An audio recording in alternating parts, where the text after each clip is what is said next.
के प्रधानमंत्री हैं और बीजेपी के प्रचार मंत्री हैं। मोदी जी हैं तो चाइना को क्लीन चिट मिलेगी, मोदी जी हैं तो चाइना से डबल इंपोर्ट हो जाएगा, मोदी जी हैं तो जिस तरह से पुलवामा हुआ और उसके बाद पुलवामा पर वोट मांगा गया, वो श्वेता जी अगर वो किसी कांग्रेस के मंत्रियों ने या नेताओं ने कर दिया होता तो आप मीडिया के साथ ही हमारा सर फोड़ देते, सवाल पूछते। मतलब शहादत हो गई, आपका फेलियर है और उसके बाद मुझे वोट देते। देश के प्रधानमंत्री अगर कांग्रेस के होते तो हमें सड़कों पर नहीं निकलने देते। आप मुझे केवल ये बता दीजिए, जो गाड़ी जिसमें 350 किलो आरडीएक्स था, उसका मालिक कौन था? जो वो पूरा मामला आपको नहीं पता ना, पत्रकार है, इतनी बड़ी सरकार है। हमारे हिसाब से वो व्यक्ति या इंसान होने का कर्तव्य अपना नहीं रख सकता है अगर जो उसने कुकर्म किया था उस दिन। जिस दिन से चुनाव खत्म हुआ है 30 तारीख के बाद हमास नहीं दिख रहा, कहीं पर भी किसी चैनल पे हमास नहीं दिख रहा। अब आप बता दीजिए कि देश के प्रधानमंत्री ने, किसी ने भी हमारे यहाँ पर बम ब्लास्ट हुआ उसके नाम पर वोट मांगे तो आप मुझे बता दीजिए। ये भ्रमित करना होता है। ये वही मोदी जी और अमित शाह जी हैं जिन्होंने कहा था 1,76,000 करोड़ का घोटाला हुआ है। क्या हुआ उसका? 1 साल के बाद सबको क्लीन चिट दे दी। प्रेम शुक्ला जी, इस पूरी चर्चा में एक चीज जो बार बार सुनाई देती है, सारे नेता भी जो हैं जिनके नामों को लेकर चर्चा चल रही है, वो कहते हैं कि ये हम नहीं तय करेंगे, ये हमारा राष्ट्रीय नेतृत्व तय करेगा। और इसीलिए जब आपके विरोधी आप पर यह आरोप लगाते हैं कि बीजेपी बढ़ चढ़कर हाईकमान कल्चर के खिलाफ बोलती थी, क्या पार्टी में खुद ही हाईकमान कल्चर आ गया है? ये भी कह रहे हैं कि जो विधायकों के मन में नाम होंगे, जो हमारे पर्यवेक्षक नियुक्त किए गए हैं, वो विधायकों से उनके मन में क्या है उसको जानेंगे और हाईकमान को उसके बारे में सूचित करेंगे और उसके बाद हाईकमान निर्णय लेगा। तो इससे मुझे नहीं लगता है कि ये संवैधानिक लोकतांत्रिक प्रक्रिया का इससे उत्तम पालन और कुछ हो सकता है। मतलब ऐसा नहीं होगा कि जिससे मोदी जी चुन देंगे उस पर विधायकों को वहां मुहर लगानी होगी? विधायकों के मन की बात फिर पर्यवेक्षक भेजे क्यों जा रहे हैं? पर्यवेक्षक इसीलिए भेजे जा रहे हैं कि विधायकों के मन में क्या है वो भी जाना जाए और विधायकों के मन की जो बात है वो पार्लियामेंट्री बोर्ड को सूचित की जाए। चूंकि पार्लियामेंट्री बोर्ड जो है वो आदरणीय मोदी जी के नेतृत्व में आहूत होना है, तो उसमें आदरणीय नरेंद्र मोदी जी को उसके बारे में जानकारी प्राप्त होगी, फिर आदरणीय नरेंद्र मोदी जी उसका निर्णय लेंगे। अच्छा आपने देखा जो आरोप लगा रहे हैं कि हमारे यहाँ केंद्रीकरण है, वहां पर भी तेलंगाना में क्या किया, उनके विधायक दल की बैठक हुई और सारा जो है निर्णय लेने के लिए उनके राष्ट्रीय अध्यक्ष के पास जो है प्रस्ताव पर एक लाइन का पारित हुआ कि मल्लिकार्जुन खड़गे जी जो है वो निर्णय लेंगे, वो सबको मान्य होगा। तो इसमें क्या तानाशाह है क्या मल्लिकार्जुन खड़गे जी? मुझे नहीं लगता कि मल्लिकार्जुन खड़गे जी तानाशाह है। आलोक जी, कि मुझे लगता है पहले तो सबसे पहले तीनों राज्यों की तमाम जनता को बधाई कि कम से कम छठे दिन जो है पर्यवेक्षक तो मिल गए उनको। अरे भाई, पर्यवेक्षक बनाने थे पहले दिन बना देते, कौन सी दिक्कत थी? लेकिन ठीक है, वो सरफुटअव्वल है, वो आपका आपसी मामला है।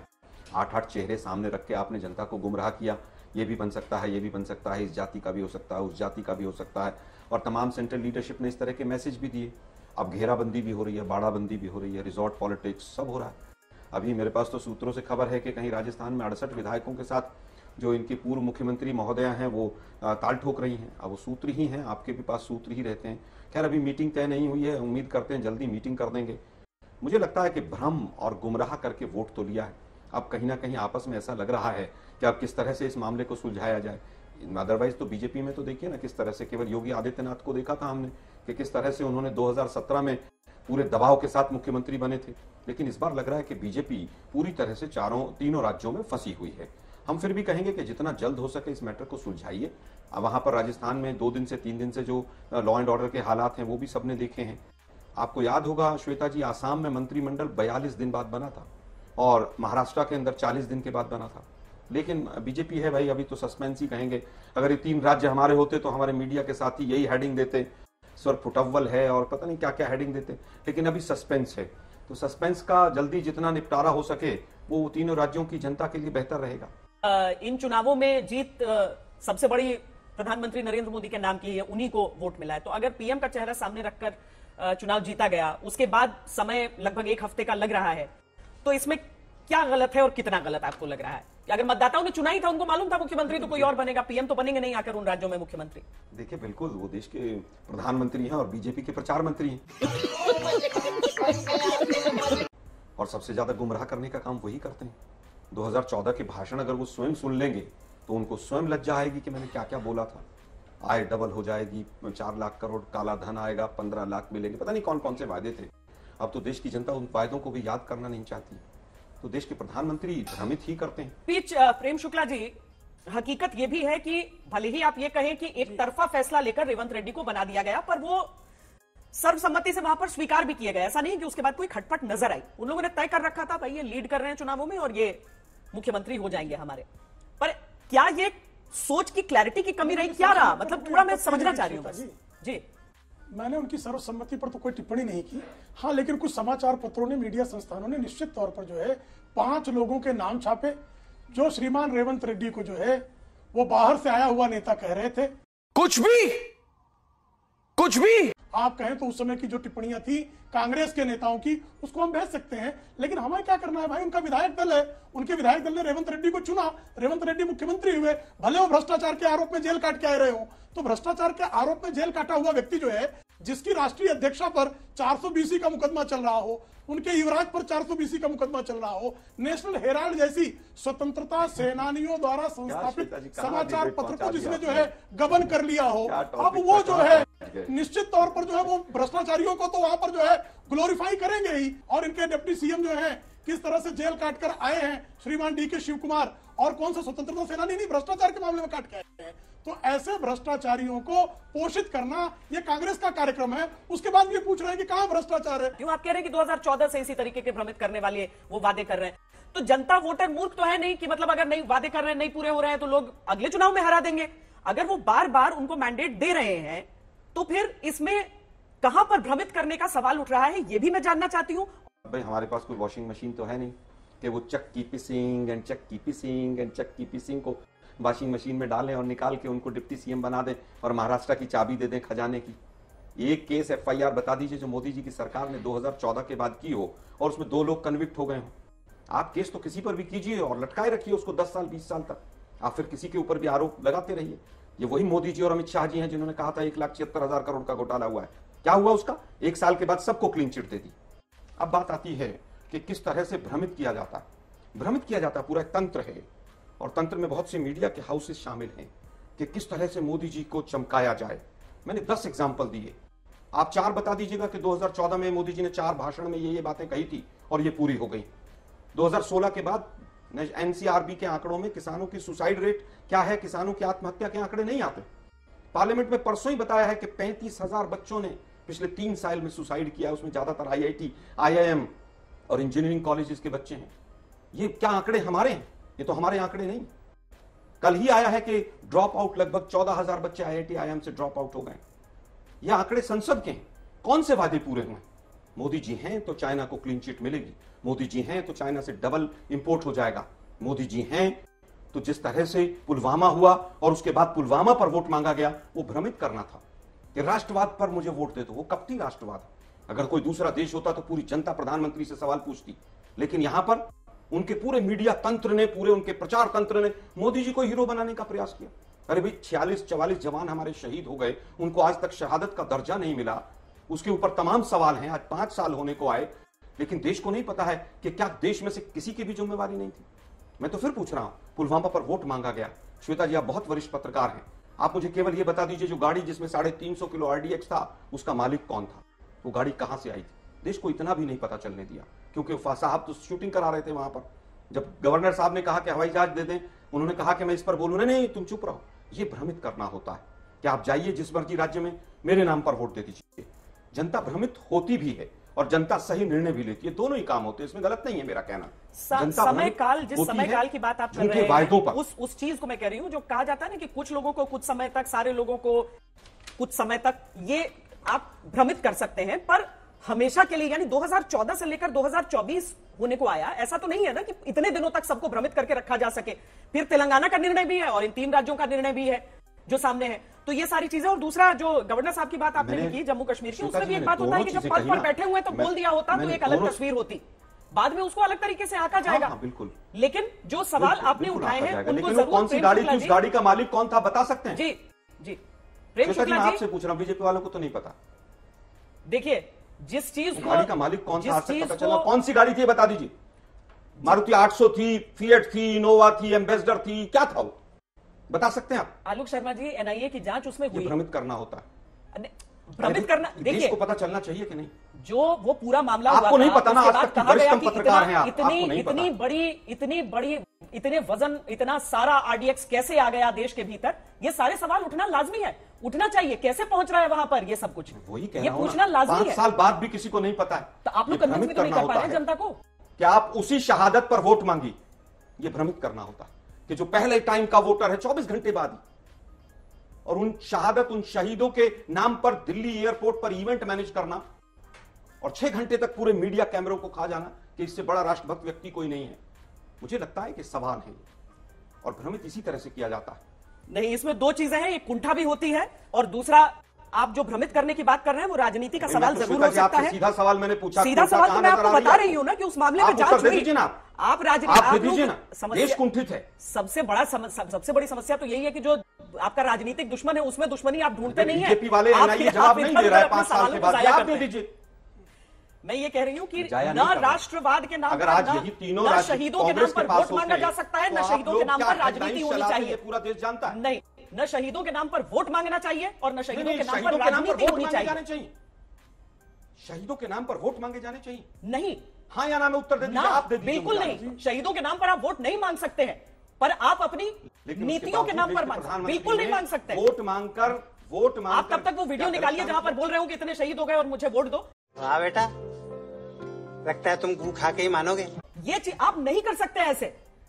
राजस्थान में था और सारे के सारे जितने भी, देखिए आलोक जी, शहीदों के फोटो, ये डिबेट आपके और मेरे बीच में अव्वल नहीं है। मैं इस बात को कहकर खत्म करना चाहती हूँ कि जब वो जबरदस्ती एक मां को हाथ में चेक देकर एक तस्वीर खिंचाने की कोशिश की गई तो उसका उतनी ही निंदा की गई। आज तक पर हमने उतनी ही निंदा उसकी की। आप ऐसा नहीं कर सकते। अब अगर आपकी इजाजत हो तो आपके राजनीतिक विरोधी आपका जवाब दे दें या फिर मीडिया वर्सेस कांग्रेस का डिबेट आप चाह रहे हैं। श्वेता जी, अगर वो किसी कांग्रेस के मंत्रियों ने या नेताओं ने कर दिया होता तो आप मीडिया के साथ ही हमारा सर फोड़ देते सवाल पूछ। नहीं सर तो मैं किसी का नहीं फोड़ती हूँ, खैर इस चीज को छोड़िए। लेकिन मेरे लिए वो राजनेता क्या, मेरे लिए वो व्यक्ति नहीं है जो ऐसा करता है। भूल जाइए, राष्ट्रभक्तों की सरकार है। हमारे हिसाब से वो व्यक्ति नहीं है, वो इंसान होने का दर्जा अपना नहीं रख सकता है। अगर जो उसने कुकर्म किया था उस दिन एक मां के हाथों में, एक शहीद के मां के हाथों में उस तरह से चेक देकर। लेकिन अगर आप चाहते हैं कि इसका राजनीतिक जवाब आपको प्रेम शुक्ला जी दें और ये मीडिया वर्सेस कांग्रेस का डिबेट ना हो तो बेहतर होगा। मीडिया वर्सेस कांग्रेस नहीं, मैं तो कह रहा हूं उस दिन हल्ला बोल में क्यों नहीं था टॉपिक? हल्ला बोल, देखिए उस समय सीधा है। श्वेता जी मैं आऊं? जी प्रेम शुक्ला जी से जवाब चलता है 2 महीने तक। हमास और इजराइल 2 महीने तक चलता है। अब ये शांत पूरे हिंदुस्तान के मीडिया में क्यों? क्योंकि उससे हिंदू मुसलमान होके उनको आज तक से शिकायत। इलेक्शन गोइंग स्टेट्स में बीजेपी वही मैं कह रही हूं, मैं हल्ला बोल का आज का टॉपिक बदल देती हूँ। कांग्रेस वर्सेस मीडिया हम लड़ लेते हैं। हम आज इस बात पर चर्चा करना चाह रहे हैं कि 3 राज्यों को मुख्यमंत्री कब मिलेगा। सवाल पूछ रहा हूं श्वेता जी। अरे मैंने तो आपको जवाब दिया है। आप बहुत अच्छी एंकर है, बहुत सीनियर एंकर है आलोक जी। अब श्वेता जी अब इन्होंने 10 मिनट का जो बात कही मैंने जस्टिफाई किया। आप अवसर दे तो मैं कुछ, जिस दिन से चुनाव खत्म हुआ है 30 तारीख के बाद हमास नहीं दिख रहा कहीं पर भी, किसी चैनल पे हमास नहीं दिख रहा। सीज फायर भी बीच में हो गया था, चुनाव हमास की खबरें खत्म रोज दिख रहा था। सारे रिपोर्टर वहां हवाई जहाज लेके इजराइल पहुंच गए। नहीं रोज दिखाइए भाई हमास, इनको अच्छा हर चीज पर आपत्ति मत कीजिए ना आलोक जी की। हर चीज में आपको आपत्ति है। ये क्यों कवर करते हो, ये क्यों लिखा, ये नाम क्यों दिया, सस्पेंस क्यों कह रहे हो, हमारे लिए आप सर कुटौल कहते हो, सब चीज। सर आपको हम एडिटोरियल बोर्ड में रख लेंगे, पहले हम जवाब ले लें जरा। हाँ प्रेम शुक्ला जी बोलिए। जी श्वेता जी, अब मैं इनसे, श्वेता जी मुझे कृपा करके जरा बताइए, आलोक जी बताएंगे अभी 12 मार्च 1993 को जो आरडीएक्स आया था जिसमें 256 लोग मरे थे, वो आरडीएक्स कहां से आया था, किस कार से आया था, शिप से आया था, प्लेन से आया था, जरा बताइएगा। लगातार जिस तरह से आतंकी हमलों में आरडीएक्स और डिटोनेटर आए थे उसके किससे कब जो है समय कम पड़ जाएगा, किससे कम नहीं पड़ेगा? मैं उत्तर दे देता हूँ, छोटा सा उत्तर दे देता हूँ। 93 के बाद 15 साल आपकी सरकार में, अगर हम नहीं दे पाए थे तो आप दे देते। आप लोगों की एजेंसी सरकार आ गई। अरे भाई वही एजेंसी सरकार आ गई आज है। अब देखिए देख लीजिए, जब यही इनकी दशा है। हमसे भी पूछा गया, ऐसे ही भागते हैं, ऐसे ही भागते हैं। मैं आपके बीच में नहीं बोला, ऐसे ही भागते, मैं आपके बीच में नहीं बोला ना। मुझे केवल ये बता दीजिए 15 साल आपकी सरकार रही, क्या 15 साल में भी आपको उत्तर नहीं मिले? पहला सवाल। दूसरा सवाल, क्या किसी देश के प्रधानमंत्री ने हमारे जवानों की शहादत हुई हो बॉम्ब ब्लास्ट से और आरडीएक्स से और उसके बाद वोट मांगे हो? तो जरा एग्जांपल देंगे आप? एक एग्जांपल दे दीजिए कि साहब हमारे जवान शहीद हुए इसलिए मुझे वोट दे दो। एक नहीं, अभी तत्काल देता हूं। मतलब शहादत हो गई, आपका फेलियर है और उसके बाद मुझे वोट दे दो। तत्काल दे रहा हूं। सुन लीजिए ना, श्रीमती इंदिरा गांधी की हत्या हुई, उससे बड़ा फेलियर क्या होता? और उसके नाम पे वोट मांगा। 4000 सिखों का नरसंहार किया। और हमारा एक भी नेता नहीं कि इंदिरा गांधी की हत्या हो गई, इंदिरा गांधी की हत्या पर, इंदिरा गांधी की हत्या पर ही वोट मांगा। इंदिरा गांधी की हत्या पर ही आप पोस्टर देख लीजिए। सवाल आते हैं तो फिर विचलन होना शुरू हो जाता है। इसी को भ्रमित करना कहते हैं। बता रहा हूं मैं, 1984 में इंदिरा गांधी की हत्या पर वोट मांगा गया। नहीं देखिए एक चीज पर मैं जरूर आपत्ति करूंगी कि जो आप कह रहे हैं ना कि जवान शहीद हो गए वोट देने, ये बोलना भी गलत है। ऐसे नहीं बोलना है, इसलिए नहीं बोलना है क्योंकि जो मेरे हिसाब से और मुझे जितनी भी चीजें याद आ रही है उस समय कहा गया था जब बालाकोट एयर स्ट्राइक्स हुए थे उसके बाद, और राष्ट्रवाद को भुनाया गया था, मैं मानती हूं इस चीज को, लेकिन उस मुद्दे पर मांगा गया था। श्वेता जी, मैं तो बता रहा हूं राजस्थान स्टेट, और राजस्थान स्टेट में मोदी जी का 24 घंटे के बाद प्रोग्राम, और पीछे 40 के 40 शहीदों का फोटो, देख लीजिए, और उसके अंदर मांगा गया वोट कि जो पहली बार वोटर हैं वो इन शहीदों के नाम पर वोट दे दें। ये दुनिया जानती है, आपको नहीं पता होगा, आप शायद कहीं और बिजी रही होंगी, लेकिन मुझे याद है, पूरा देश याद करता है। सुप्रीम कोर्ट सर्टिफाइड झूठे हैं, क्या कहना, इनसे क्या बहस करना। ऐसे आलोक जी ने तब आपत्ति की थी जब वो थोड़ा सा इतिहास में चले गए थे कि हम कहां पर क्या डिबेट करने आए थे और किस डिबेट की बात श्वेता जी जी नहीं, श्वेता जी आपके सामने जो कैमरा पर्सन है उनको कहें वो थोड़ा क्लोजअप लें उसका। जी, पाकिस्तान के बालाकोट में एयर स्ट्राइक करने वाले वीर जवानों के नाम समर्पित हो सकता है क्या? मैं मेरे फर्स्ट टाइम वोटर से कहना चाहता हूं कि आपका पहला वोट वही है। तो बालाकोट, मैंने कहा बालाकोट, आप कह रहे हैं कि नहीं, शहीद जो है उनके नाम पे आप पुलवामा में, वीर शहीद, सुनिए, पुलवामा में उन वीर शहीदों के नाम आपका वोट समर्पित हो सकता है क्या? पुलवामा में वीर शहीदों के नाम समर्पित हो सकता है कि नहीं हो सकता?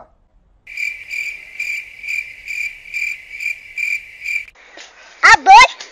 आपको श्वेता जी भेज दूंगा, मैं दोबारा सुन लीजिएगा, और पूरा देश जानता है इसको। मेरा मुंह से निकल गई, मेरी जबान टूट गई, हाथ क्या कर रहा है, क्या कर रहा है? दिक्कत यही है कि अगर ये चीज देश के प्रधानमंत्री अगर कांग्रेस के होते तो हमें सड़कों पर नहीं निकलने दिया जाता। देखिए ये कुंठा छोड़ दीजिए, मुझे नहीं लगता कि देखिए ये पुलवामा के नाम पर जो शहीद हुए उनके नाम पर पहला वोट मुझे दे दीजिए। अब आप बता दीजिए कि देश के प्रधानमंत्री ने, किसी ने भी हमारे यहां पर बॉम्ब ब्लास्ट हुए उसके नाम पर वोट मांगे तो आप मुझे बता दीजिए। ये भ्रमित करना होता है। नहीं, देखिए भ्रमित करने का दूसरा संदर्भ ये भी होता है कि वहां पर बालाकोट से शुरुआत हो रही है बात की, लेकिन आलोक जी आपने सबसे पहले आपत्ति तब जताई आज के डिबेट में, बात सुनिए, आपने सबसे पहले आपत्ति कब जताई? जब प्रेम शुक्ला जी इस पूरे मामले को भ्रष्टाचार की तरफ मोड़कर ले गए। आपने क्या किया? जब डिबेट मुख्यमंत्री के चेहरे को हो गया है, आप उसको मोड़ के ले जा रहे हैं दूसरी तरफ कि भाई 14 में 19 में क्या क्या बातें की गई थी, अब 24 की बारी आ गई है। भ्रष्टाचार की भी बात आई थी जी, वो first time voter, second third कई बार अपने राज्यों में भी वोट दे चुके होंगे, कैसे किया जाता है, म्युनिसिपैलिटी में भी दे चुके होंगे। आपने पूछा भ्रमित कैसे किया जाता है, मैंने उसका उत्तर आपकी पूरी की पूरी बातें यहाँ पर स्क्रीन पर रही इतनी देर, जब 1 घंटे हम डिबेट करते रहे हैं तो आपकी भी बातें रही हैं, आपकी भी बातें सबके सामने हैं और प्रेम शुक्ला की बातें भी सबके सामने हैं। आप दोनों की बातें सबके सामने। भ्रमित कैसे किया जाता है? अब भ्रमित कैसे किया जाता है, और एक राजनेता जिन राज्यों में इलेक्शन लड़ रहा है वहां पर लोगों को कैसे समझा पाता है? हिपोक्रेसी की भी सीमा होती है। प्रचार का तो आप लोगों को भी उतना ही मौका मिल जाता है ना। शर्म आनी चाहिए आपको। नौकरी के नाम पे गिरी कर रहे हो तुम। खत्म। अब बताइए मैं क्या करूंगा? एक बहुत सिंपल सी टिप आपके साथ शेयर करती हूँ। अपने हाथ को इस तरीके से रखिए। If you look at this from your side, आपका लेफ्ट हैंड आपको बी के जैसे दिखेगा और राइट हैंड आपको डी के जैसे दिखेगा। B and D. B for थोड़ी मदद रखिए। वे मैं थो तेरा मन पर